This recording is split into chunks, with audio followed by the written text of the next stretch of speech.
Welcome to Sliver and Bite TV. Today we are making bread. But first, did you know that you can purchase just about everything I cook with online? Just head to the description below and click the Amazon link. You can be purchasing ramekins, scales, mortar and pestles, and even coffee mugs. Help a brother out. Head below and click the links.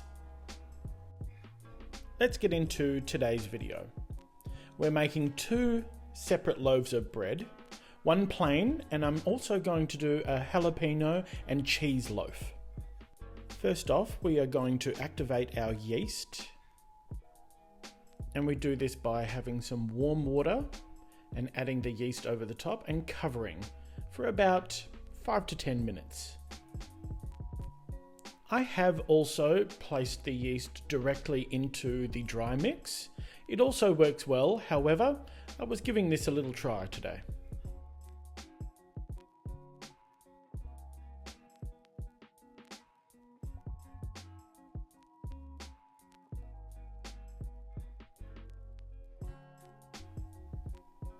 While that's activating, we'll start measuring out the dry ingredients.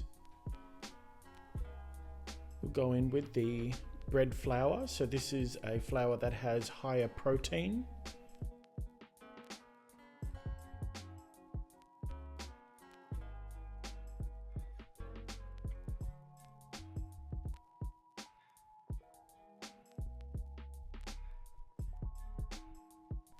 And because we're baking, we've got to make sure that we've got our measurements spot on.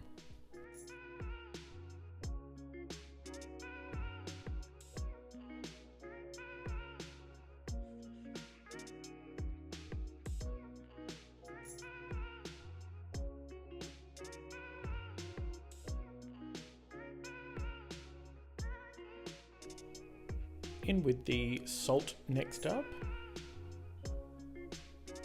They do look like they are slightly heaped, but I am using flake salt. So there's quite a bit of air around the salt. It's not so dense.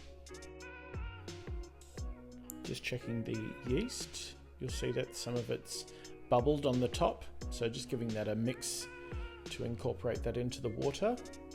However, not necessary, because you will be pouring it into the flour and mixing it well and kneading. Next up, we're going in with some olive oil.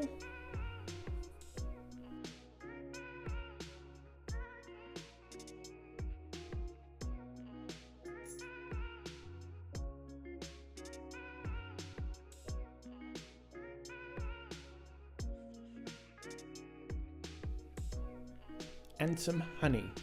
If you prefer not to use honey, you can swap that out for caster sugar.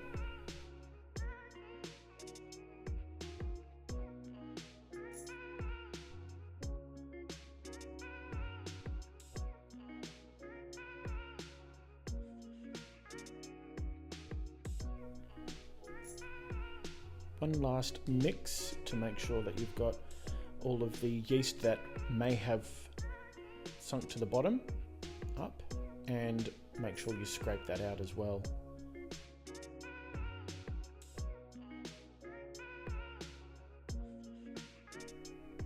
Now we give this a gentle mix to begin with, otherwise the air pockets will fluff up the flour and it'll end up on the bench, just like that. So nice and gentle to begin with, and then you will flour the bench and dump the semi-formed dough onto the bench ready to knead.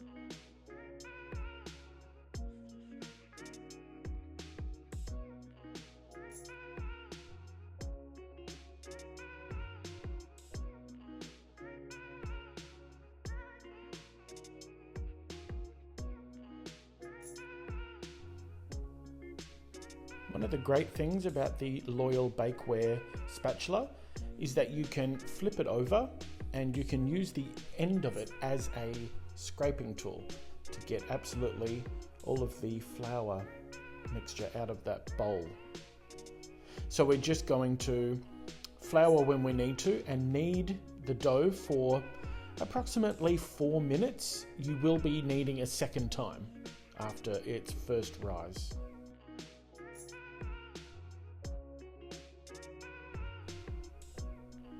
And if it gets too sticky, you can always add a little more bread flour.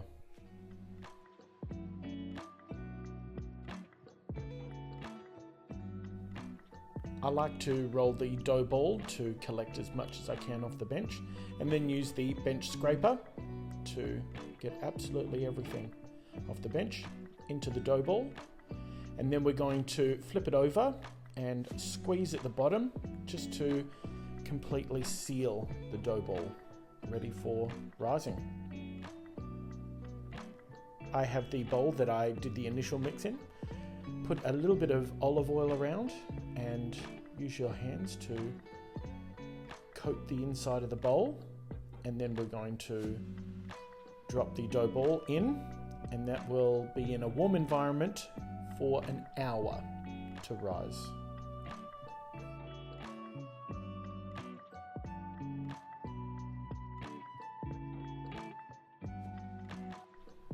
I've sped the second loaf up a little bit, but you can see just how simple it is.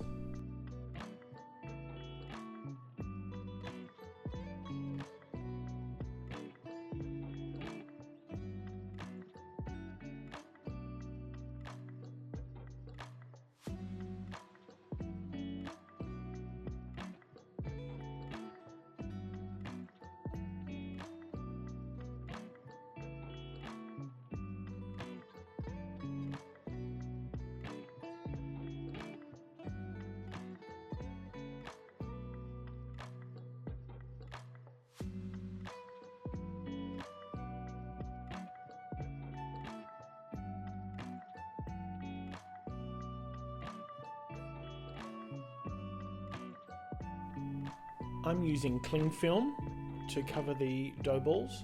However, you can put over a tea towel.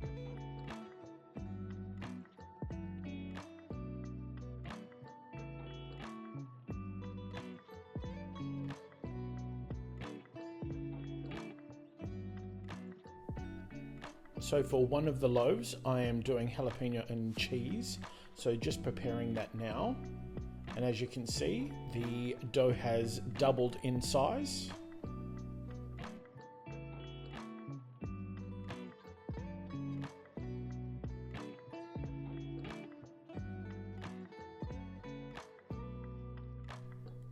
As you can see, I'm putting the whole jalapeno in, I'm not de-seeding them.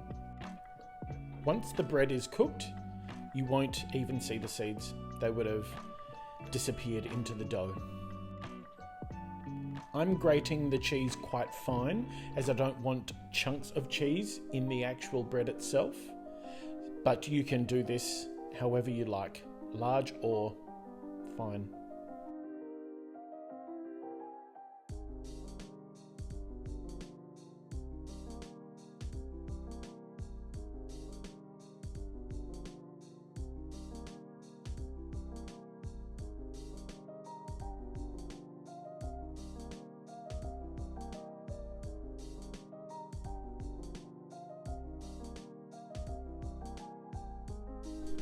The first lot of cheese was Parmesan, and I'm just going in with a sharp cheddar now.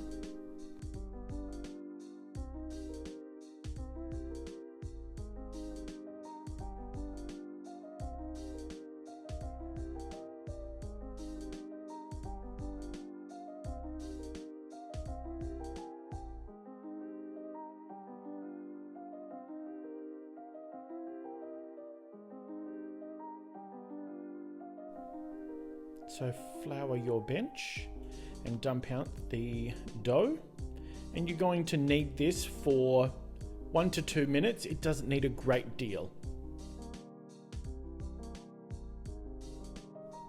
And you'll see that I form it into a little dough log ready to put into the bread tin.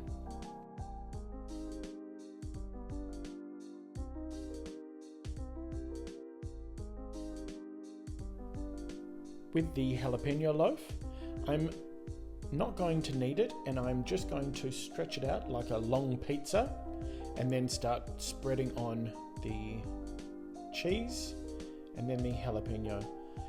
You're not going to want to knead the additional ingredients into this because it'll just split the actual ingredients up. And you actually want to see chunks of the ingredient in the bread once it's cooked, not completely disappeared into the dough. And then just fold that over to then form your little log.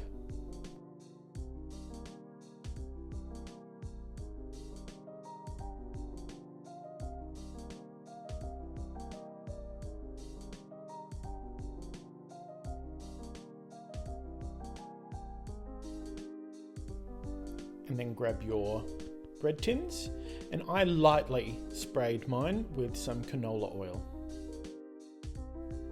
Just want to make removing the loaf after it's cooked super easy. So that's back into the warm environment for 1 hour. And now it's time to add our toppings. And for the plain bread, I'm just lightly spraying with some canola oil.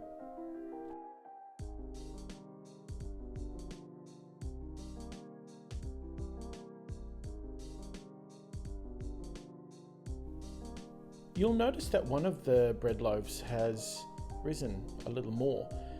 That was a different type of yeast. I was just trying 2 separate packets, and one was more active than the other.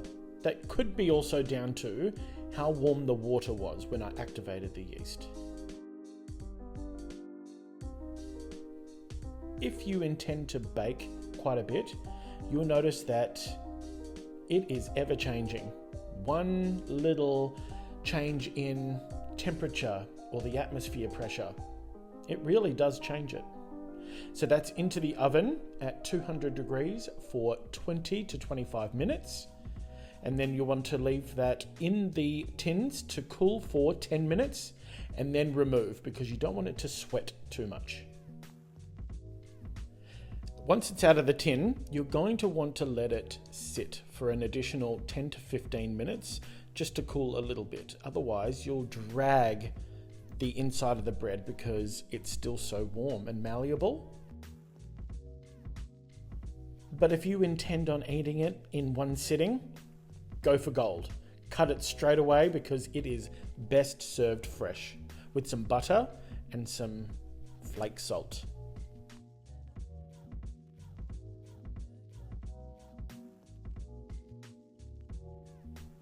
The 2 jalapenos that I had put into the jalapeno loaf, there wasn't a great deal in there. So I would suggest, if you wanted to fully enhance the loaf, is probably put 3 to 4 jalapenos in. And just as quick as we started, we've reached the end of the video. But if you can't get enough of Sliver and Bite, head to your favorite podcast platform and listen to Sliver and Bite TV's business podcast. See you soon.